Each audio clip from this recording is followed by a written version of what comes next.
नमस्कार, peptic time Madhya Pradesh समाचार में आपका स्वागत है। मैं हूं अंकुर यादव। आप देख रहे हैं हमारा खास सेगमेंट खास मुलाकात। और आज के इस सेगमेंट में हमारे साथ एक खास शख्सियत जुड़ी है जिनका नाम है धर्मेंद्र सिंह भदौरिया। धर्मेंद्र सिंह भदौरिया को आप अक्सर दैनिक भास्कर जैसे एक राष्ट्रीय अखबार में प्रथम पृष्ठ पर पढ़ते आ रहे होंगे। धर्मेंद्र सिंह भदौरिया एक वरिष्ठ पत्रकार के साथ साथ आर्थिक मामलों के जानकार भी हैं। आज के इस इंटरव्यू में हमने उनसे कुछ ऐसे सवालों के लिए उन्हें बुलाया है जिनके जवाब हम आप सब जानना चाहते हैं। पूरी दुनिया कोरोना की आपदा से जूझ रही है। भारत के प्रधानमंत्री कह रहे हैं कि हमें इस आपदा को अवसर में बदलना है। क्या भारत की बिगड़ती गिरती अर्थव्यवस्था के बीच प्रधानमंत्री मोदी का ये सपना पूरा हो पाएगा? क्या 20 लाख करोड़ के पैकेज से भारत की अर्थव्यवस्था को नई सांसें मिल सकती हैं? ऐसे तमाम सवाल हैं जो आज हम धर्मेंद्र सिंह भदौरिया से पूछेंगे और अपनी समझ बढ़ाने की कोशिश करेंगे।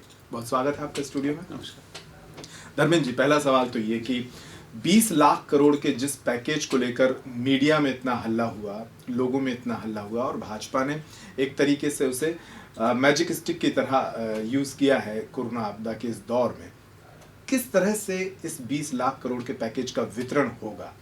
एक सामान्य दर्शक की समझ के लिए बताइए कि ये पैकेज जो इतने जीरो हैं, ये कैसे वितरित होने वाले हैं? नहीं, जैसा आप जानते हैं कि वित्त मंत्री निर्मला सीतारमण जी ने लगातार उसमें बताया है कि पैकेज किस किस तरीके से डिस्ट्रीब्यूट होना है, किस किस सेगमेंट में वो जाना है। मोटे तौर पर पैकेज का जो सबसे सर्वाधिक लाभ जो दिया है गवर्नमेंट ऑफ इंडिया ने, वो एमएसएमई सेक्टर को दिया है, जिसमें 3.5 लाख करोड़ का बजट रखा है उसके लिए।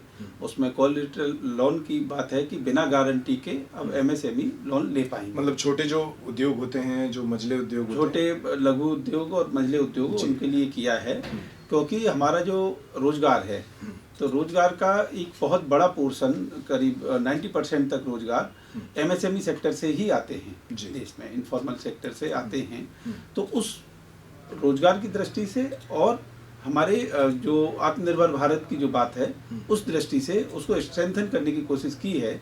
तो वो 3 लाख करोड़ का एक 3.5 लाख करोड़ का एक पैकेज है, वो उसमें अनाउंस किया है। उसके साथ ही साथ उनको और सारी फैसिलिटी भी दी गई। जैसे जो छोटे उद्योग होते थे, पहले उनकी परिभाषा बहुत सीमित थी, 25 करोड़ तक के वो रहते थे, अब वो 100 करोड़ तक के हो जाएंगे। साथ ही साथ जो टेंडर जो पड़ेंगे 20 करोड़ से तक के जो टेंडर हैं, वो ग्लोबल टेंडर नहीं होंगे, तो उसमें हमारे उद्योगों को मौका मिलेगा। तो एक तो ये एमएसएमई सेगमेंट के लिए सबसे बड़ी घोषणाएं हैं। दूसरी है कि जिन लोगों के पास अभी रोजगार नहीं है, ग्रामीण अर्थव्यवस्था में जो हैं मजदूर हैं, हमने देखा है कि लंबे समय तक एक पलायन चला है मजदूरों का, तो उनके लिए भी उसमें मनरेगा के तहत पैसा बढ़ाया गया है उनको देने के लिए। और उसके साथ ही साथ उनके रोजगार के अवसर बढ़ाने के लिए भी उसमें कई सारी घोषणाएं हैं। इसके अलावा इन दो के अलावा कृषि क्षेत्र को काफ़ी स्ट्रेंथन किया है। जैसे मंडी एक्ट का संशोधन हुआ है, एपीएमसी एक्ट को बहुत लंबे समय बाद बदलने की मांग हुई है। कमोडिटी के लिए जो एसेंशियल कमोडिटी एक्ट है, उसमें संशोधन किया गया है। तो कई सारे ऐसे नीतिगत फैसले भी उसमें लिए गए हैं। इसके अलावा अबव ऑल की जो और कंपनियां हैं और बहुत सारे उद्योग हैं जो अभी कैश के संकट से गुजर रहे हैं, जिनके नकदी का संकट है अभी, तो उनके लिए भी कैश फैसिलिटी दी गई है कि 20% तक वो अपना रोटेशन बनाए रखने के लिए जो उनके पास जो पैसा था उसको ज़्यादा ले सकते हैं बैंक से। सरकार ने इस टाइप से सुविधाएं दी हैं। साथ ही साथ आरबीआई ने भी इसके साथ ही साथ स्टेप्स उठाए हैं। अभी रेपो रेट कम हुई है, तो मुझे लगता है कि आगे चल के और ब्याज की दरें और कम हो सकती हैं। अभी भी करीब करीब आप समझिए कि जो होम लोन में जो रेट है, इंटरेस्ट रेट है, वो ऑल टाइम लो है इस समय। 7 पॉइंट से नीचे भी इंटरेस्ट की दरें आ चुकी हैं अभी होम लोन की, जो एक समय 10% से भी ऊपर चली गई थी। तो अगर आपके पास पैसा है तो इस समय होम लोन के लिए भी बेहतर अवसर है। तो सरकार ने काफ़ी कोशिश की है, लेकिन साइमल्टेनियसली एक चीज़ और है कि देश की जो इकोनॉमी है, साइज बहुत बड़ा है, हमारा देश बहुत बड़ा है। तो अब देश की जो अर्थव्यवस्था है, अगर उसका आकार देखें करंट प्राइस पे जो जीडीपी को नापते हैं, तो वो करीब 210 लाख करोड़ का है जीडीपी। और हमने ये देखा है कि लॉकडाउन का आज जब हम बात कर रहे हैं तो आज 74th डे है लॉकडाउन का, तो करीब करीब एक पूरी तिमाही चली गई है जी। तो अगर उस तिमाही के हिसाब से हम देखेंगे तो ये करीब 50 लाख करोड़ से ज़्यादा का नुकसान हो चुका है इकोनॉमी में। लेकिन थोड़ी बहुत इकोनॉमी खुली हुई है, ग्रामीण अर्थव्यवस्था खुली हुई है। जैसे एग्रीकल्चर में जीडीपी का जो कंट्रीब्यूशन है वो करीब 15% है। तो उस 15% तो जीडीपी कुछ आगे भी बढ़ रही है, पर फिर भी 30 से 35 कोई बहुत विशेष इफेक्ट भी नहीं पड़ा। हाँ, फिर भी 30 से 35 लाख करोड़ का तो जीडीपी को नुकसान सीधा सीधा होगा। तो ये 20 लाख करोड़ जो दिखाई दे रहा है वो उस क्वांटम में कम है।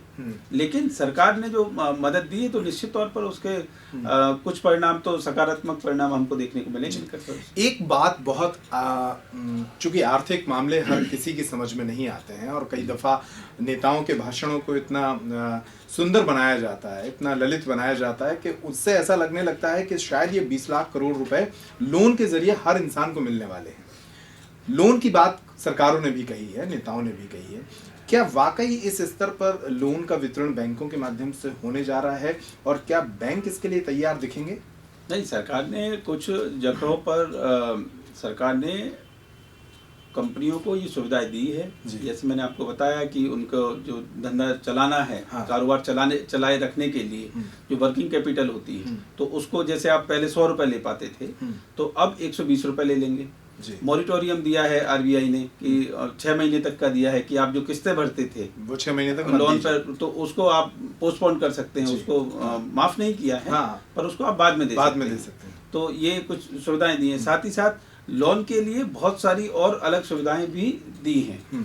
तो ऐसा नहीं है कि लोन फ्री में मिल जाएगा, बैंक के नियम रहेंगे, उन नियमों के तहत ही लोन मिलेगा, पर उन नियमों को थोड़ा सरल किया गया है सने जैसे एमएसएमई में मैंने आपको बताया कि उसमें किया है, और भी साधारण जो कारोबार है उनके लिए भी किया गया है। अच्छा, सरकार के जो विरोधी हैं, जो विपक्षी दल हैं या सरकार को क्रिटिसाइज करने वाले लोग हैं, वो इसे भी झुंझुना बता रहे हैं। जैसे कि पिछले बिहार पैकेज को या कश्मीर के पैकेज को जिस तरीके से अनाउंस किया गया और फिर वहाँ चीज़ें बहुत नहीं बदली। क्या आपको भी लगता है कि ये भी झुंझुना बनेगा या कुछ इससे? नहीं, मुझे लगता है कि ये सिर्फ झुंझुना तो नहीं है जी। सरकार ने एक कोशिश की है बूस्टअप करने की, अपने तरीके से देखने की। ये बात अलग है कि कई सारे ऐसे और सेक्टर हैं जो और ज्यादा मदद की दरकार रखते थे या उनको और ज्यादा उम्मीद थी। जैसे हॉस्पिटलिटी सेक्टर की बात करें हम तो सिविल एविएशन में हवाई जहाज चूंकि बंद है, हवाई यात्राएं नहीं हो पा रही हैं, तो ऐसे समय में एविएशन सेक्टर को एक उम्मीद थी कि उनको अलग से कुछ पैकेज दिया जाए। टेक्सटाइल इंडस्ट्री है तो उसका पूरा विंटर सीजन पूरा उसका स्टॉक का जो था तो सेल वगैरह वो नहीं लगा पाए। समर का जो अभी सीजन चल रहा है गर्मियों का, तो उनका वो स्टॉक रखा हुआ है तो पैसा रुक गया है। तो ऐसे समय में कई एक सेक्टर को ये उम्मीद थी कि उनको कुछ और अतिरिक्त दिया जाए। हालांकि निर्मला सीतारमण ने ये कहा है, वित्त मंत्री ने, कि ये 20 लाख के अलावा भी अगर जरूरत पड़ेगी तो और भी मेजर्स उठाए जा सकते हैं। तो हमें उम्मीद करना चाहिए कि हो सकता है कि उद्योगों की इन मांगों को देखते हुए कि आगे चल के कुछ और घोषणाएं हो। आप आर्थिक मामलों की समझ रखते हैं, साथ ही नजर भी रखते हैं उन पर। कोविड के कारण ये जो आपदा देश में आई है, इसके कारण देश के किन किन सेक्टर में आप ज्यादा नुकसान देख रहे हैं? जैसे कुछ आपने बताया कि हाँ, लेकिन मैं उसको ऐसे समझना चाहूंगा कि आप आंकड़ों की बजाय उसको ऐसे समझाएं दर्शकों के लिए कि कितने वर्षों तक की अर्थव्यवस्था बर्बाद हो चुकी है या किस तरह से नुकसान हुआ। नहीं यादव जी, ऐसा मुझे मतलब इस तरीके से तो अभी उसको क्वांटिफाई नहीं किया जा सकता है। उसका रीजन ये है कि अभी हमें मालूम नहीं है कि कोरोना अभी कितने दिन तक और चलेगा। तो जैसे जैसे ये आगे बढ़ेगा या स्थितियां बदलेंगी तो उस हिसाब से इसका एनालिसिस किया जा सकता है। तो फाइनल रिजल्ट अभी नहीं मालूम है, लेकिन एक तिमाही का अगर अपन उठा लें, हाँ, ये तिमाही जैसे ये गई है तो एक सामान्य अंदाजा ये है कि अगर अभी तिमाही 3 महीने चूंकि चले गए हैं और अभी नहीं हो पाया है, और अभी भी हम देख रहे हैं कि हॉस्पिटलिटी सेक्टर है ये नहीं खुल पाया है, होटल रेस्टोरेंट ये नहीं खुले हुए हैं, एविएशन सेक्टर भी नहीं खुला है, रेलवे नहीं खुला है, ट्रांसपोर्टेशन पूरा नहीं खुल पाया है, अभी भी बसें नहीं चल पा रही हैं, टूरिज्म पूरा चला गया है। तो कुछ ये सेक्टर हैं जो बैडली इफेक्ट हुए, जिन पर बहुत ज़्यादा गंभीर संकट आया है। तो इन सेक्टरों में तो रिकवरी बहुत मुझे लगता है कि इसमें काफ़ी टाइम लगेगा। 2 चीज़ें एक साथ आई हैं। इस पैकेज के बाद ही आत्मनिर्भर भारत का नारा भी आया है। लगभग वैसा ही नारा है जैसे मेक इन इंडिया का नारा था। इसमें कुछ फर्क दिखता है आपको? और मेक इन इंडिया का जो हश्र हुआ, क्या उससे ये अंदाज़ा लगाया जा सकता है कि ये सफल हो पाएगा? आत्मनिर्भर भारत कॉन्सेप्ट बहुत अच्छा है, जी। सोच बहुत अच्छी है। हमको करना चाहिए। किसी भी एक राष्ट्र को आगे बढ़ना है तो उसको आत्मनिर्भर बनना ही चाहिए। लेकिन उसके लिए सबसे जरूरी है कि हमारे प्रोडक्ट उस लायक हों, क्योंकि जब हम मार्केट में कॉम्पीट कर हाँ, सकें। जब हम उत्पाद कोई भी खरीदते हैं तो हम जो टूथपेस्ट जब लेते हैं तो हम दंत कांति तभी खरीदेंगे जब हमको उसका फायदा मालूम हो, नहीं तो कोलगेट ही लेंगे। तो ये है कि प्रोडक्ट की क्वालिटी उस रेंज की हो जिस रेंज में अंतर्राष्ट्रीय प्रोडक्ट बन रहे हैं। तो सबसे पहले हमारी कंपनियों को अपने प्रोडक्ट सुधारना पड़ेगा, गुणवत्ता में सुधार, कॉम्पिटेंस बढ़ानी पड़ेगी अपनी, न केवल गुणवत्ता बल्कि फिर प्राइस भी देखना पड़ेगा कि लागत, क्योंकि भारतीय जो उपभोक्ता है वो पैसे को आखिरी में देखता है कि पैसे और ड्यूरेबिलिटी उसकी कितनी है। ये दो चीजें बहुत मायने रखती हैं। तो इन दो चीजों पर हमें ध्यान रखना पड़ेगा। आत्मनिर्भर भारत बना जा सकता है, किया जा सकता है, लेकिन उसके लिए बहुत सारे मेजर्स उठाने पड़ेंगे। हमने देखा है कि 1980 से 1995 के दशक में ये 15 साल का जो टेन्योर था, इसमें लैटिन अमेरिकी देशों ने 15 के करीब लैटिन अमेरिकी देशों ने आत्मनिर्भरता की ओर कदम उठाए थे और वो बने हैं। तो भारत भी आत्मनिर्भर बन सकता है। हमें अपनी पॉलिसियों को बदलना पड़ेगा, पॉलिसियों में और चेंज लाने पड़ेंगे और व्यवहारिक बनानी पड़ेंगी, जो जिससे कि हम आत्मनिर्भरता का मतलब ये नहीं है कि हम केवल स्वदेशी प्रोडक्शन बढ़ाएं। तो पॉलिसी एफडीआई अगर बुलाना है, भारत को मैन्युफैक्चरिंग हब बनाना है, तो उसके लिए हमें देखना पड़ेगा कि ज़मीन हमारी जो लेते हैं, जो ज़मीन हम देते हैं, तो वो कितनी महंगी है और देशों की तुलना में। क्योंकि कालांतर में हमने देखा है कि चाइना से जब टेक्सटाइल यूनिट हटी तो वो इंडिया नहीं आई, भारत में नहीं आई। वो उसका फायदा बांग्लादेश को मिला, उसका फायदा वियतनाम को मिला, उसका फायदा इंडोनेशिया को मिला, उसका फायदा कुछ हद तक पाकिस्तान को भी मिला, श्रीलंका को मिला, पर इंडिया वो बेनिफिट नहीं उठा पाया। क्यों? क्योंकि हमारे यहाँ लागत उन देशों की तुलना में ऊंची है। तो उस चीज को भी हमको देखना पड़ेगा। तो ये अवसर में बदली जा सकती है आत्मनिर्भर भारत, ये कपोल कल्पना नहीं है।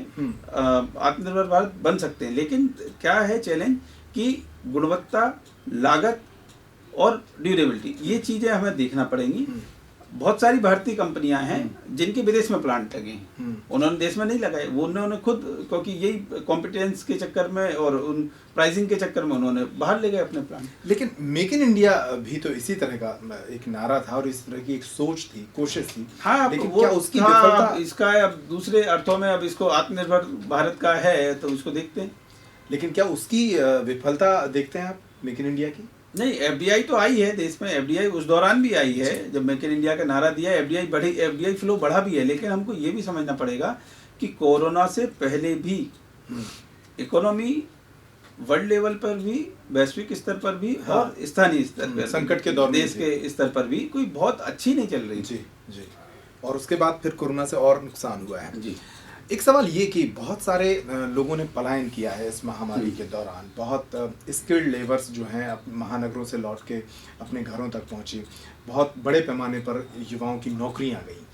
तो क्या इस पैकेज से ये राहत अभी हालिया तौर पर मिल सकती है? आपको लगता है कि ये पैकेज ऐसे लोगों की मदद कर सकता है जिन्होंने अपनी नौकरियां खोई हैं या जो अपने कारोबार छोड़ कर आए हैं?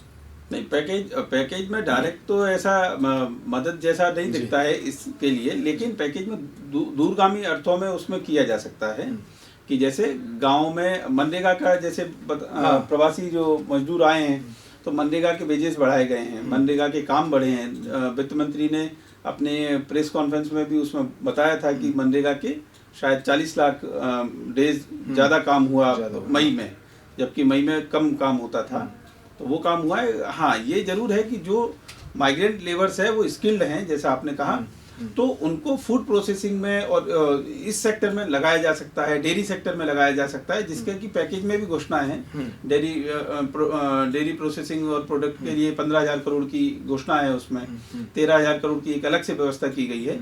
तो इन सेक्टर्स में युवा वहाँ देख सकते हैं, मौके देख सकते हैं। स्किल इंडिया के तहत है, फिर प्रधानमंत्री रोजगार योजना के तहत उसमें लोन लिया जा सकता है, तो किया जा सकता है। पैकेज में डायरेक्टली बहुत ज़्यादा मुझे नहीं लगता है कि बहुत ज़्यादा चीज़ें हैं, लेकिन बैंकों के माध्यम से और सरकारी योजनाओं के माध्यम से जरूर फायदा उठा सकते हैं। अभी फिलहाल जो परिस्थितियां हैं कोरोना के कारण, ऐसा लगता है कि अभी शायद 2-3-4 महीने का वक्त और लग सकता है पूरी तरह से चीज़ों को खुलने में। क्या इन 2-3-4 महीनों में और बुरी स्थिति में पहुंच सकती है देश की अर्थव्यवस्था? नहीं, ऐसा नहीं कह सकते हैं कि अभी खुलने में 2-4 महीने और लगेंगे। आज जब हम आज 6 जून है जी 8 तारीख से काफी 8 चीजें तारीख खुल रही से हैं। अनलॉक का दूसरा एक दौर आएगा, तो चीज़ें सही हो सकती है, लेकिन कोरोना में ये है कि हमें सोशल डिस्टेंसिंग का पालन रखना होगा, हमें प्रिकॉशन पूरे लेने मेरे कहने होंगे। का मतलब यही था जिससे कि कि कोरोना का जो डर है, जो भय है, क्या उस डर भय के बीच में बाजार गुलजार हो पाएंगे? खुल भी जाएंगे तो क्या शुरुआत में मुझे लगता है कि शुरुआत में ऐसा हो सकता है कि लोगों में थोड़ी हिचक रहे, थोड़ा कम निकलें, केवल जरूरी बात सामान लेने के ही लिए बाजार में आए, या जब बहुत आवश्यक होगा तो ही आए। मुझे लगता है कि शुरुआत में ये दौर देखने को मिलेगा, और लग्जरी आइटम्स जो हैं, उनके महंगे जो वस्तुएं हैं, उनकी बिक्री हो सकता है कि प्रभावित हो, पर धीरे धीरे अर्थव्यवस्था पटरी पर आएगी। जी, आखिरी सवाल, अर्थव्यवस्था पटरी पर आएगी आपने कहा, और इसी से शुरू करते हैं। क्या देखते हैं आप भारत के भविष्य की अर्थव्यवस्था को? कोरोना महामारी से एक बार अगर हम निकले तो कौन से उद्योग हैं, कौन से सेक्टर्स हैं जो जिनका भविष्य आपको सुखद दिख रहा है? अभी मैं आपको बताऊं कि जैसे कोरोना के समय ही जब हम देखते हैं तो सबसे अच्छा जो काम किया वो एग्रीकल्चर सेक्टर ने किया जी।